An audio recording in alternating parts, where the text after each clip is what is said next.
Questions? Yes? Yeah, as part of the conference have to do with the county commission auctioning off property, about $50 million worth of property. 85% of that money will go to Washington, D.C. Can't anything, the value of that land was created by the economic activity here in Las Vegas. Can't anything be done so the money stays here to build stadiums, to build convention centers, to build rails, all that stuff? I'm not familiar with what the county commission is doing. I'm surprised. Shannon, is this an auction of the federal lands? I don't know what it is. Under the federal land, you know, we passed a SNPLA, Southern Nevada Land Act. And as a result of that, we auction off federal land, but the proceeds, vast majority of the proceeds go to Nevada. It's 3 of the airport leases. The leases that they did back in the 90s. For example, Fry's is going into the park. Well, I think it's a good question, but I'm not capable of answering it. I don't know what the county commission is doing. I'm sorry. But I don't know why. Again, the reason the money would go to Washington, I assume it's federal land. So that's why they're doing it.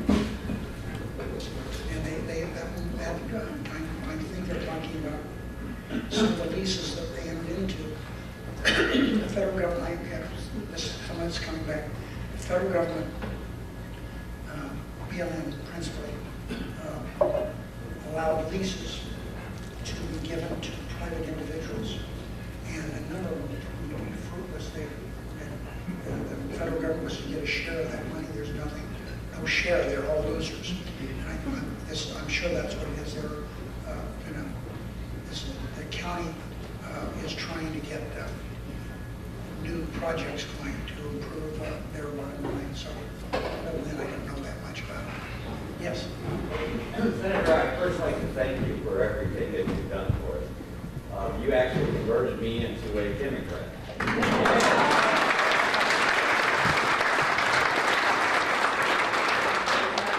We met in the late 90s, and I had been a aide for Congressman Larry Hopkins out of the country.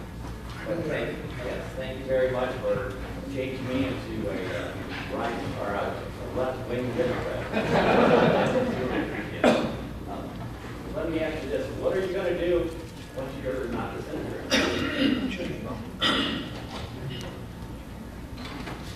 For me, the opportunity I've had to serve has been remarkable. I'm not going to give you the whole drill, but you know, my life is kind of interesting.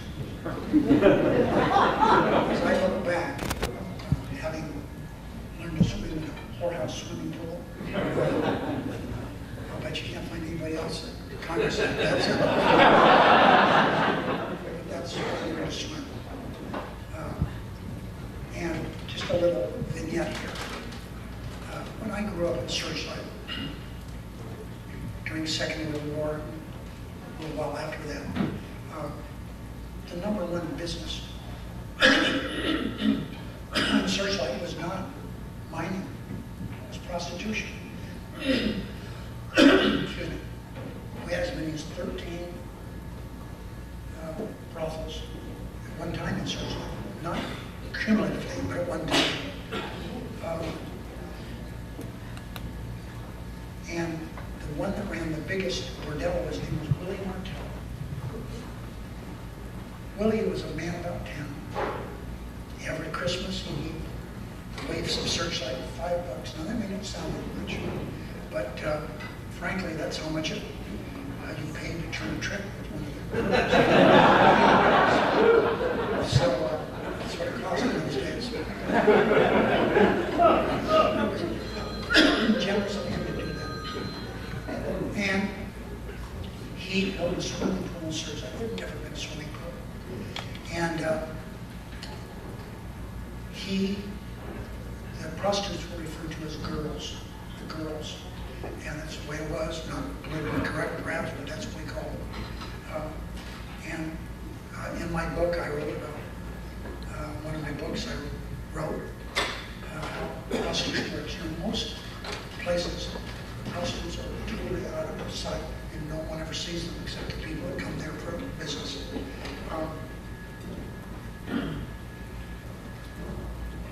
he built a swimming pool, and that was theirs and his other employees. So Willie decided on one occasion that he would, on every Saturday, that pool was ours during the daytime. And that was wonderful, wonderful. That's where I learned swimming. But also, so people don't think that everything done by people you don't agree with is evil. Willie Martello taught me, and I wrote about this in my last book, taught me a lot about honesty that I didn't learn from my family. Of course, I never went to church, no one did at Searchlight. My friend and I came out to visit my parents, and he had a great little car, Plymouth, it was all a beautiful little car. And we, of course, needed money for gas and all that stuff, so bottles were refundable. And there he was, El Rey was the name of the place. We pulled that little Plymouth in there and filled the back seat with all those bottles so we could get money. So next time I came to Searchlight, Willie said, I'd like to claim my name. Everybody called me Pinky. Okay? He said, I want to see you. And he said, I've watched you grow up. You're in high school now. I think you're going to be a hard man to something. But he said, always be honest. And he said, you stole those things from me. He said, I could have made trouble for you, but I decided not to do it because I like you. And I want you to amount to something. So Willie Martello, the bordello operator, allowed me to learn to swim, and one of the greatest lessons I've ever had in honesty. Okay. So what am I going to do? I of course, I love my job. I wish I could stay there for a long time. But Lambda and I, prior to my getting injured, were thinking about, well, should we run again? Because I've seen too many of my friends stay there too long. And it's a commitment for 8 years, not 6 years, because you have 2 years of campaigning. But after I got hurt, the decision was made for me. So there's no way I could have campaigned. I didn't sleep in a bed for 3 months. You know, I had 11 hours of surgery on my face. I'm not running. And a couple of things. Lambda and I announced 2 things when we said we were running. One, we had a pet peeve, and it's this. When somebody is an athlete or entertainer or politician, they step down from public life and they say, oh, I'm doing this because I want to spend more time with my family. We both said, listen, we spent plenty of time with our family.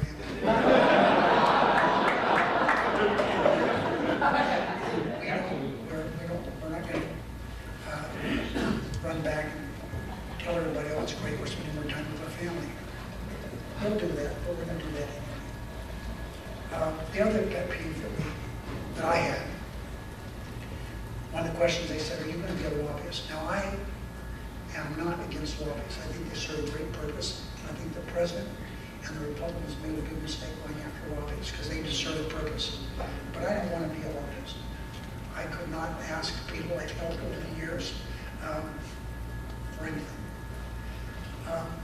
So I said, no, I'm not going to be a lobbyist. I'd rather be taken to Singapore and caned. So I don't know what to expect. Now, 6 weeks ago, Al and I have been trying to arrange our time. He's one of my favorite people in the world. What a wonderful human being. Having been elected president, he was stolen from him.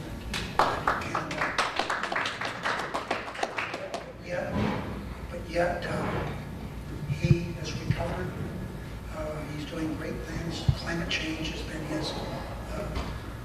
It's been his.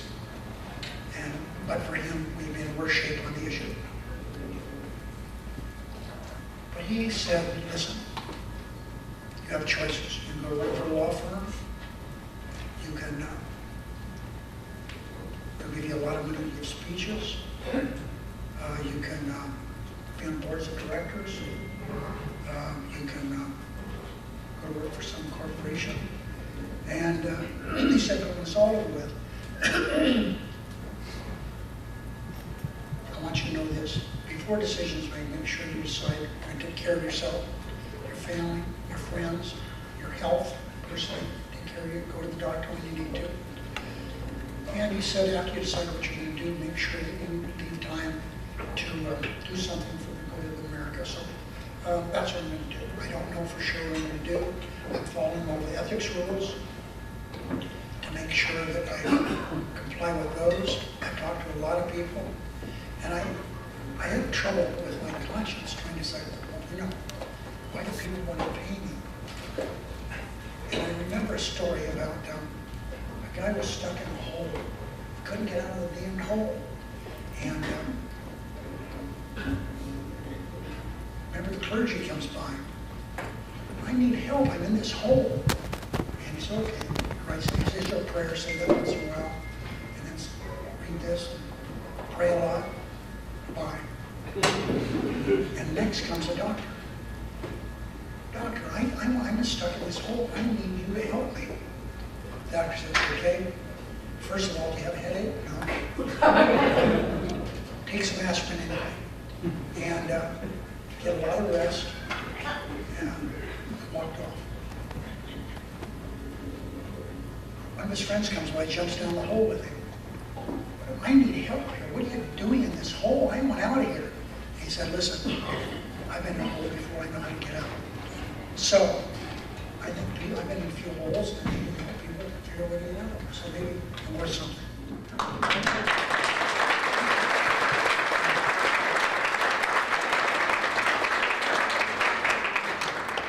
Another question? Yes.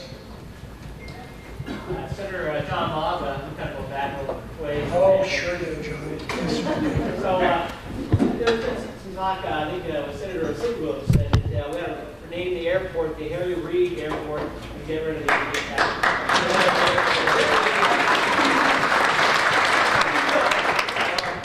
The Lobb family goes back to days when Republicans were fun to deal with. That's true. That's true. He has great lineage. I dealt with his family. They, of course, some of you know this, but they are Southwest Gas. They did well. Good people. So I have great admiration for the name alone. And thank you for being who you are.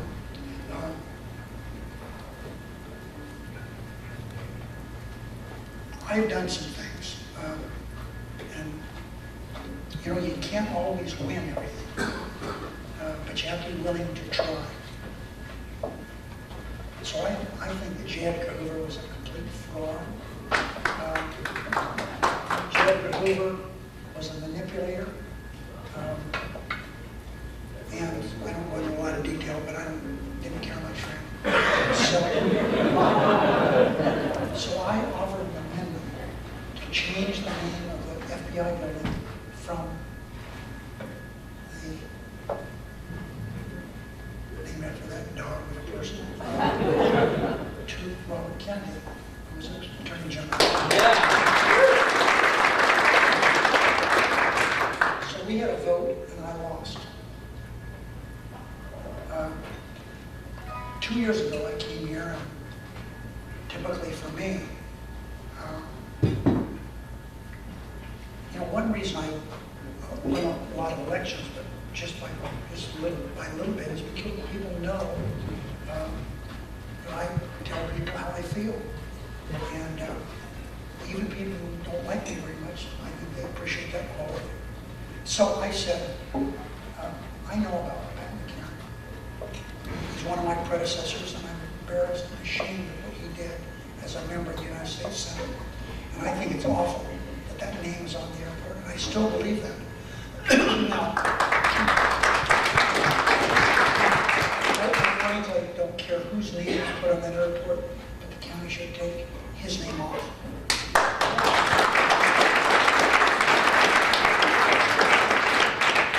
All right. Yes. What's your name? I can't say what's your name. I'm Sophia Paul, Okay. and I help people live the life they love, basically. And I started to work with women in Hilldale, Utah. I find this whole process interesting because I've been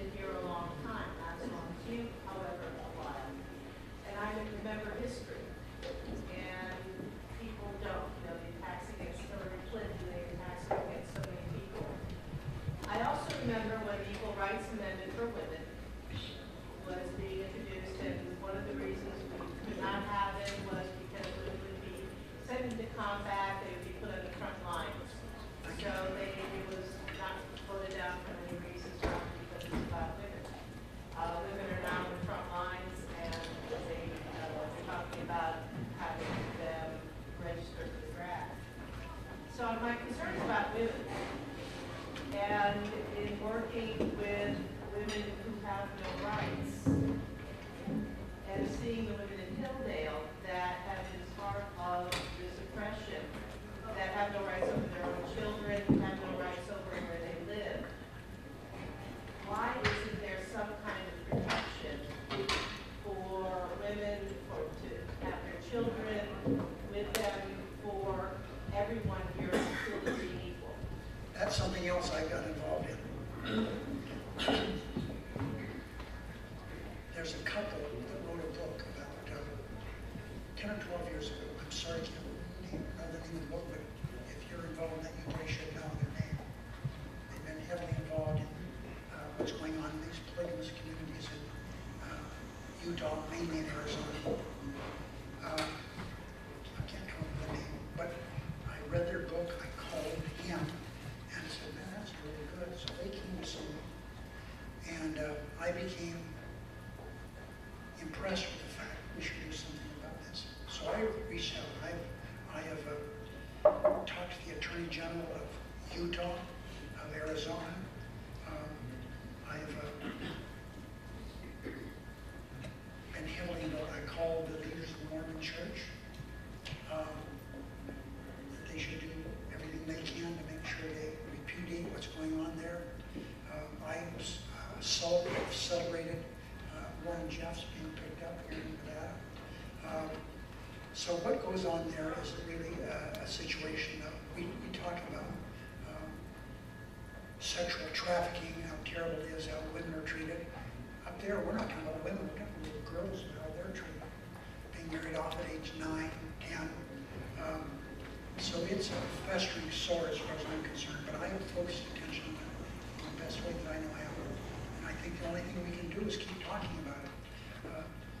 They not only have Jeff's now, they got one of his cohorts been running the operation since he went to prison. He's been doing a lot running it out of prison. As I said, there are other men in prison now. And it's obvious that the whole organization has frauded from the beginning. They've stolen hundreds of millions of dollars from the federal government by phony unemployment claims and all this kind of stuff. So I'm aware of the issue. What do we do with women are losing their children? They have their rights. But they've done, there's some good things going on, especially what's been going on in Arizona. They've been doing a pretty good job. And more needs to be done without any question. But there are now all kinds of organizations being formed to take care of the problem is, many of the boys are the ones that are treated so awful. They're not sexually abused, but once they're non-marriageable, they just kick them out of the community. And we have, especially in Utah, St. George, specifically, they have a wonderful organization there that takes care of all these boys. They're called, what are they called? What is it? Lots of bullshit. Okay. Okay, a couple more questions. Yes. Thank you, Senator, for being a great example of coming from a small town and a small population state, and from a resource like that, we can grow to great leadership. My question is sort of twofold. One, Nevada can be and should be the Saudi Arabia of the energy economy of the future, but a lot of it seems to be stonewalled, and not referring to where gay rights started publicly, in Congress. What can we as Nevadans, most of us, many of us from somewhere else originally, what can we do to green up both Nevada and the country and help, maybe by communicating back to our former neighbors, friends, family, how to come to some kind of consensus to move America forward?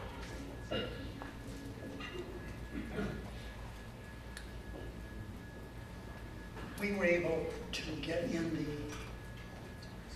stimulus bill, American Recovery Act, a lot of good stuff to deal with renewable energy.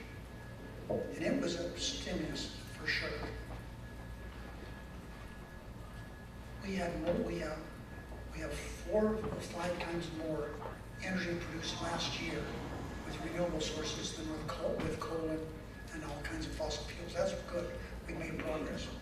Here in Nevada, we have had investments of almost $7 billion in solar. We have one large wind factory, wind plant, but that's all, that's up in Ely. We have huge, we now lead the nation in geothermal. So we're doing fine, but there's more we can do. Why haven't we done more? Every step of the way, the Republicans have opposed us, everything. Last year, we were hung up on doing an omnibus spending bill. And so at 3 o'clock in the morning, I woke up and I was so mad. My chief of staff, Drew Wilson, I sent him a text because I was afraid I would wake him. And I said, you talk to your people in the morning, the Republicans, me, the Republicans in the House, and tell them either they go along with what I want on renewable energy or I'm going to kill the whole deal. So he was up, I didn't have to wake him. He got the text. He said the meeting's been put over. We had to delay it because we're all up late until 11 o'clock this morning. So that was the message he delivered. As a result of that, we got 10 years of tax incentives for renewable energy. And that's why we are doing such a great job with renewable energy, because of that, what we've done for tax incentives. But we've been, here in Nevada, we haven't been helped. NV Energy has been not the biggest help to us. We had companies coming here wanting to spend money. The carrot was dangled in front of them, they kept pulling it away. They lost large amounts of money. Buffett owns the company now, and he's doing better. But there's still a lot more to do. They announced today that they're, as you know, I came out, maybe you don't know, but a number of years ago I learned that they were going to build 4 or 5 new coal-fired generating plants in Nevada. Why? Because it's pristine. They can foul the air and nobody complains. I complain. And my staff, everybody said, why are you doing that? You're going to hurt yourself. And maybe I did, but I won, they lost. I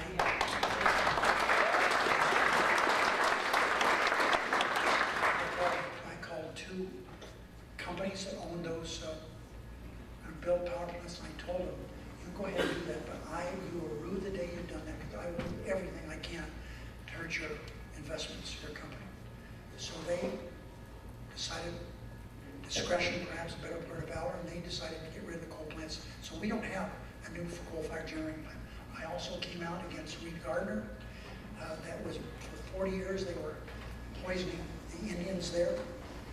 Indians are dispensable, I guess, in some people's mind. And so I came out and said close it. And yesterday they announced they're going to close it a year early. So that's gone. There's only 1 coal-fired plant left in Nevada, up at Valmy, and that's on its way out too. So we're making progress in Nevada. But I don't want to keep belaboring the point. I guess Catherine had to go and do whatever she does running. I forgot how it is again for you. But that's another reason, because Joe Heck has been terrible on the issue of renewable energy. Okay, I'll take another question, or maybe 2, and then I'm quitting. Yes, sir. My name is Rhonda Scott, and if I can stand up here. Just sit down. Sit down. With the divisiveness of the country and the protests and so many issues on personal levels in our country, do you see anything in the pipeline in our government that's going to try to address some of these very harsh, horrible? First of all, why is Hillary Clinton so unlikely? Here's the reason. We don't know how much. At least $40 million have been spent the last 3 years denigrating her on Benghazi. What a terrible thing to try to do with the country. She was Secretary of State. She wasn't head of the Pentagon. To denigrate her the way they did on that is awful. And the Republicans have spent millions of dollars investigating this, and even they, the House committee led by Republicans, came out and said there was nothing to it. That was only a few weeks ago. But in the meantime, the Koch brothers have been fanning the flames. Email. Listen, everyone forgets that Colin Powell, General Powell said, I did the same thing she did. Condoleezza Rice did the same thing she did. They had a private server for their private email. But they have been after her, and it's hurt her a lot. So that's unfortunate. I do believe that, as Pete Seeger says in his song, I can see a new day soon to be. I really do believe that. When Hillary's elected.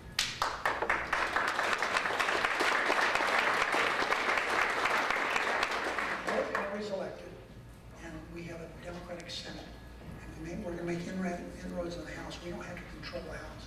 We just need to make some inroads there. And there'll be some good things happen. And I think that's going to break the barriers to a lot of the Trumpism that's going on. To show you how repugnant the Republicans have been, during the 6 years that Lyndon Johnson was majority leader, he had to file cloture twice, 6 years twice.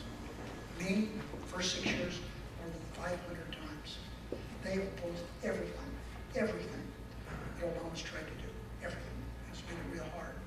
But Obama is a very good man.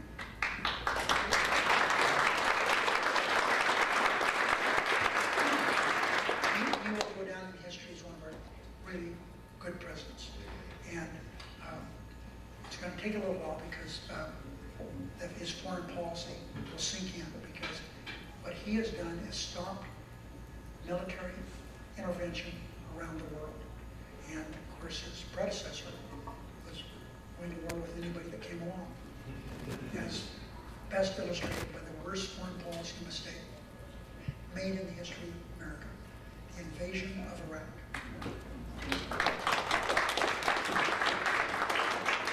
No one knows for sure, but 500,000 Iraqis have been killed.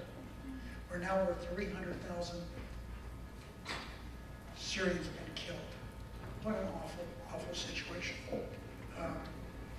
But he's a good man.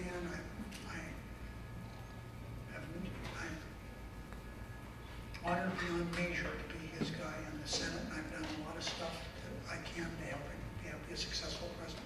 Okay, I've had enough.